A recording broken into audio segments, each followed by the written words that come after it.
সারা দেশে যেভাবে নারী নির্যাতন, নারীর প্রতি সহিংসতা, ধর্ষণের পরে হত্যা চেষ্টা, ধর্ষণের পরে জিহ্বা কেটে দেওয়া, এগুলো তো আমরা আজকে কিছুদিন থেকে এত সাম্প্রতিক এত বেশি বেড়ে গেছে যে আমরা সারা দেশ হতভম্ব হয়ে গেছি।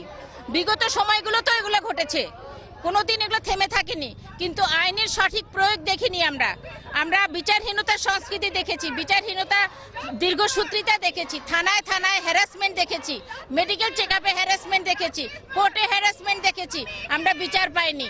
একটা বিচারের মৃত্যুদণ্ড গত 2018 সালে বেগমগঞ্জের রোজির গণধর্ষণের ভিডিও ভাইরাল হওয়ার পরে আইন হয়েছে ধর্ষণের পরে ধর্ষকের মৃত্যুদণ্ড, কিন্তু সেটা কবে কখন কোথায় হয় 10 বছর 15 বছর পরে এটা আমরা জনতারা ভুলে যাই, আমাদের মনে থাকে না।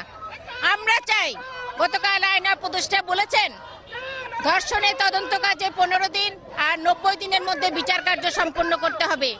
আমরা ধরেই নিব যে এটা যদি সঠিক হয় তাহলে কিছুটা হয়তো স্বস্তির জায়গাটায় আমরা যেতে পারবো। ধর্ষকরা ভয় পাবে, এই বিকৃত রুচির মানসিকতা থেকে তারা সরে আসবে। কিন্তু আমাদের সন্দেহ এই ধরনের আইন এই